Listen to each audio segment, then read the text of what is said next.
Thank you very much, Honorable Speaker. Honorable Speaker, I rise to support this memorandum by His Excellency the President. From the onset, I want to say that Kenya is a unitary state, and the President is the head of this state. By dint of the Constitution, the President is the most powerful person in the land. Those powers, it is we, the people of Kenya, who have given him. He can use his powers to get things done by hubris, or he can maneuver his way to get things done. But, Honorable Speaker, this President, who himself has been a member of the National Assembly, representing Eldoret North for many years, has decided to approach the House to tell this House that, honorable members, I think there's lacuna in our Constitution, that we need to think differently.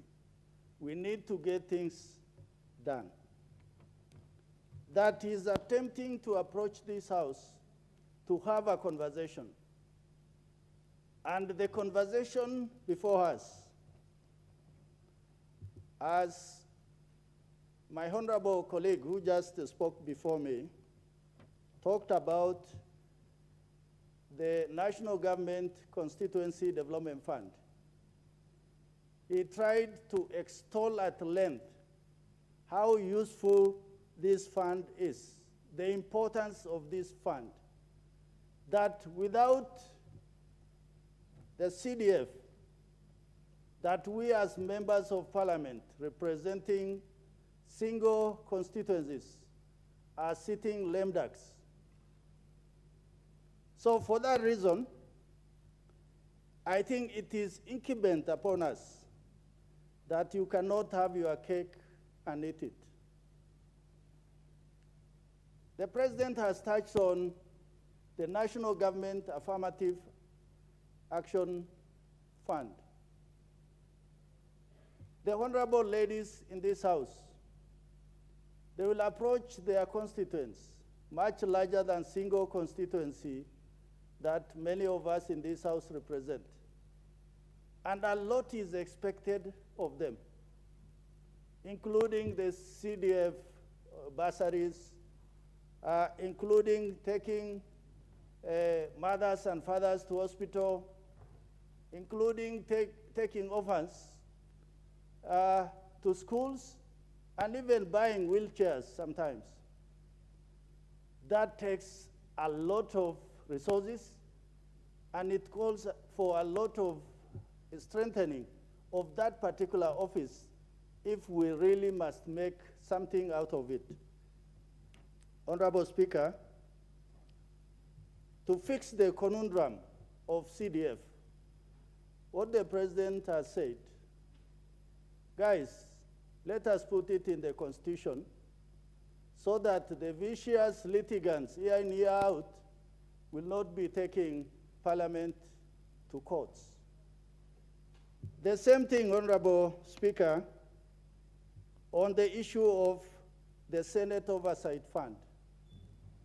The senators of Kenya oversight 47 counties that are annually given about 370 billion shillings. That is a lot of money. Without oversight, without anybody raising a finger, that appears to be money going down the drain. We all come from counties that are year in, year out, are raking in billions, but you don't see where that money goes. Somebody must look at these resources and tell the citizenry that here something is disappearing. In the absence of giving the senators those powers to go around and engage with both the county government and the citizenry, then I think we were throwing good money after bad money. And it must stop somewhere.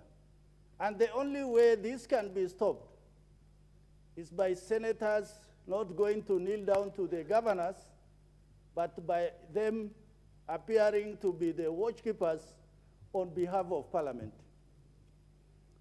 Honorable Speaker, on the issue of gender, for those of us who have been long enough in this August House, our women colleagues have approached us severally to actually talk about this issue of two-thirds gender.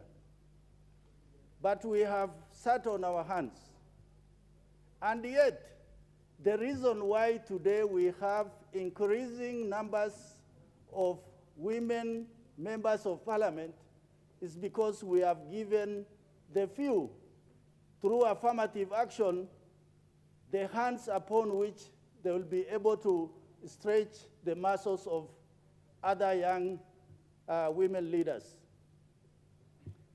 Unless this is entrenched, unless we look for a formula to get enough women to be in this house, then I think it will not be possible for them to get the chance to occupy the highest offices in this land.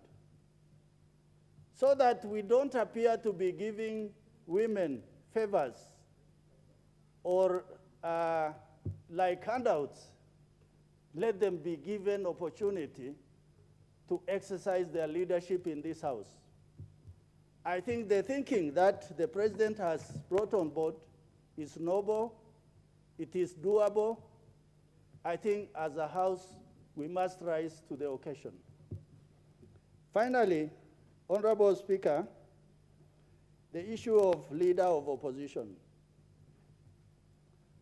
People can deny it, but the house or a country without opposition, the government can tend to do what we saw happening after the handshake. Initially, we had a very strong and robust opposition in the last Parliament. But as soon as there was a handshake, the opposition was killed.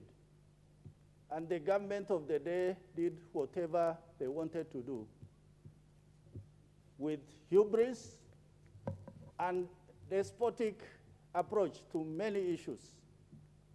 And for that reason, I think when we borrow from other jurisdictions, and we do that from the US, from the UK, and we have seen that it is the opposition that puts the government on its toes. And I think we as a house must actually for once put aside our political philosophies that sometimes is not Kenyan. The different sides of the divide borrow different philosophies, but we do what is good for this country. And finally, I said the ministers appearing before the House. Severally, the chairmen have been coming to the House with the statements and reports. And we ourselves have been challenging those members to the extent that we tell them that you guys are just messengers. You will not be able to convince us. Now, the president is saying, guys, I want to give you my ministers to come and respond to your questions. And we are saying no. So sometimes we must ask ourselves, what is it that we really want as a house? Thank you, Honorable Speaker.